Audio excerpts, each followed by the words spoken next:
Boa noite. Hoje nós vamos falar sobre o método de solução de problemas em engenharia. Afinal, a principal função de um engenheiro é solucionar problemas. E na engenharia nós nos deparamos com problemas todos os dias. Mas que tipos de problemas nós nos deparamos? Qualquer tipo de problema? Não. Nós, como engenheiros, nos deparamos com problemas, por exemplo, de pesquisa, que é quando nós temos uma hipótese que precisa ser comprovada ou refutada. E para isso o engenheiro precisa buscar, pesquisar, analisar bem o assunto, fazer uma busca científica para comprovar que essa hipótese ela esteja correta ou não.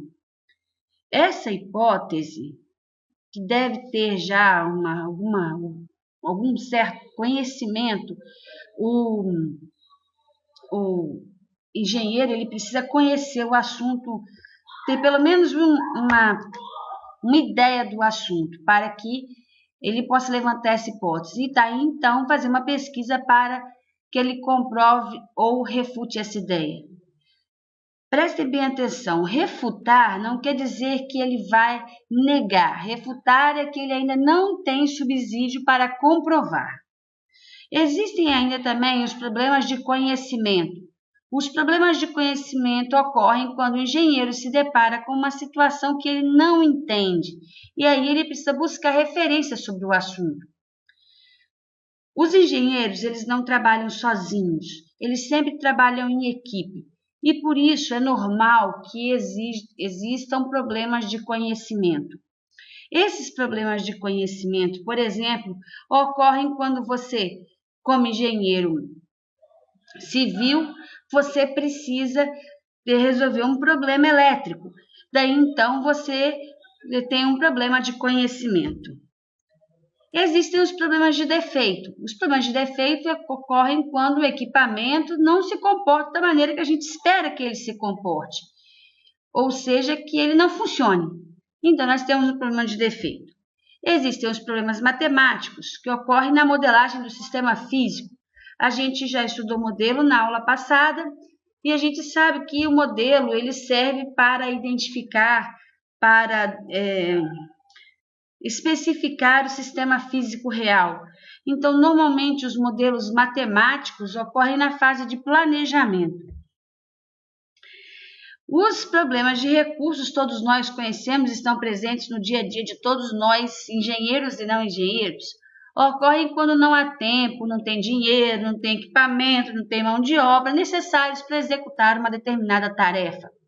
Então, os problemas de recursos são aqueles que são fáceis de resolver, porque a partir do momento que a gente consegue o recurso que a gente precisa, o problema está resolvido.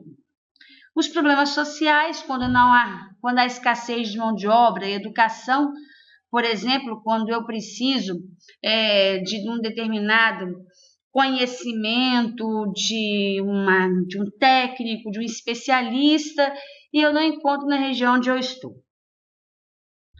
E existem os problemas de projeto. O projeto é a principal ferramenta que o engenheiro tem para resolver os seus problemas.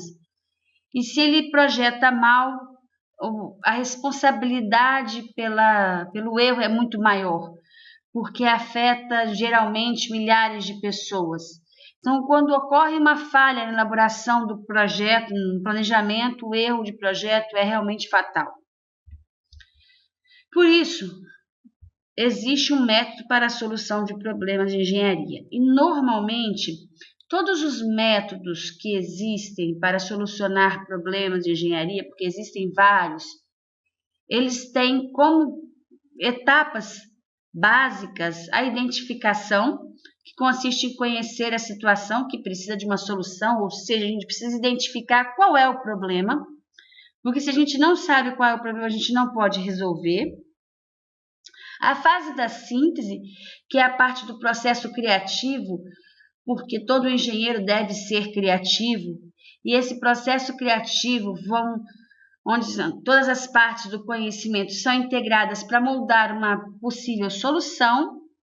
e aí o engenheiro vai usar todos os seus conhecimentos de matemática, física, ciências para poder moldar uma solução para aquele problema. Depois vem a fase de análise, onde o todo é separado em partes menores, e aí a gente vai estudar cada parte menor para arranjar uma solução para cada parte menor. Depois a gente vai aplicar aquela informação apropriada para aquela parte menor identificada para aquele problema em questão e usar aquele conhecimento para cada partezinha. Aplicado a isso, a gente vai compreender a teoria e os dados para solucionar realmente o problema. Solucionado o problema, bom, a gente vai, como em todo engenheiro, arrumar outro problema para resolver. Esse aí é o método geral para todos os métodos, são as etapas para todos os métodos. O método que eu vou ensinar para vocês hoje é mais específico, relacionado mais a problemas de engenharia que são aplicados no dia a dia. Então, a primeira etapa de um método para solucionar problemas de engenharia práticos é a identificação da necessidade. E é a fase mais difícil porque muita gente confunde a necessidade com o próprio problema. A necessidade é aquilo que incomoda, é a identificação de tudo aquilo que parece insatisfatório no produto ou serviço. Por exemplo, se eu pergunto para vocês, vocês acham que o trânsito na Grande Vitória é um problema? Muitos de vocês vão me dizer que realmente o trânsito da Grande Vitória é um grave problema. E eu vou dizer para vocês que o trânsito na Grande Vitória não é um problema. É uma insatisfação, é uma coisa que incomoda, porque causa congestionamento, muito tempo com o carro parado, aborrecimento, é uma necessidade. Nós temos a necessidade de acabar com o congestionamento, melhorar o trânsito na Grande Vitória. Observe, este não é o problema. Então, qual é o problema? Vejam, o trânsito é uma necessidade. O problema é o que está causando aquela necessidade, tá certo? É aquilo que vai ser modificado para acabar com a minha insatisfação. Ou seja, nós vamos definir o que é o problema. Dada a minha necessidade, a segunda etapa do método de solução de problemas é a definição do problema, é a especificação do problema.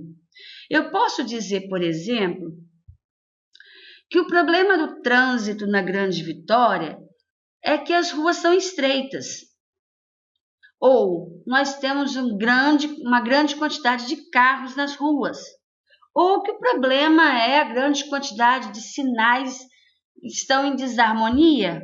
Todos esses são problemas que causam congestionamento no trânsito na Grande Vitória.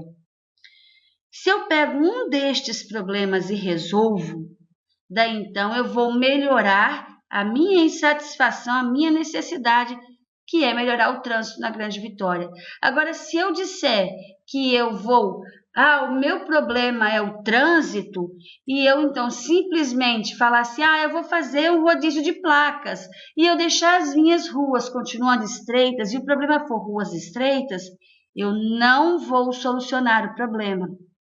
Observem, se eu tentar arranjar solução para a minha necessidade, pode ser que eu não resolva o meu problema, porque eu não vou estar mexendo no problema, eu vou estar mexendo na necessidade. Então, eu tenho que separar muito bem o que é necessidade do que é o problema. Para problema, uma solução é solução. Para necessidade, várias soluções ao mesmo tempo são viáveis.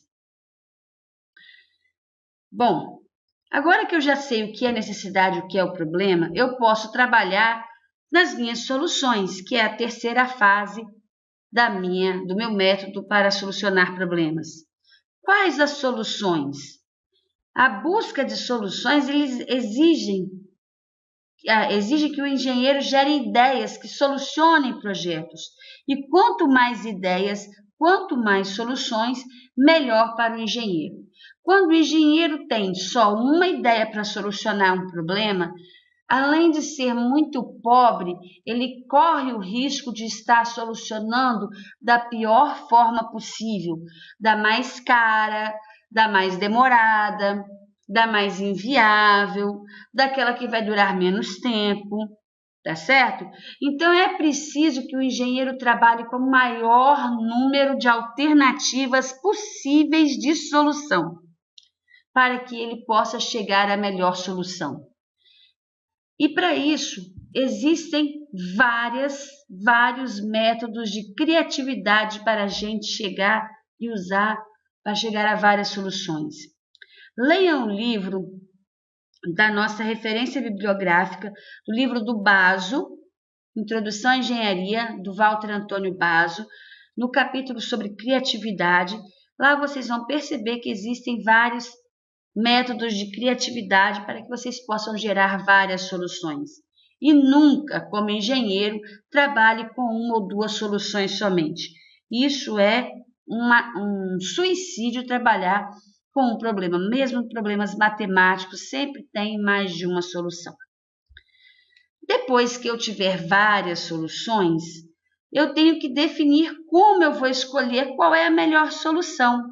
E normalmente quem diz isso para mim é quem me pediu para solucionar o problema.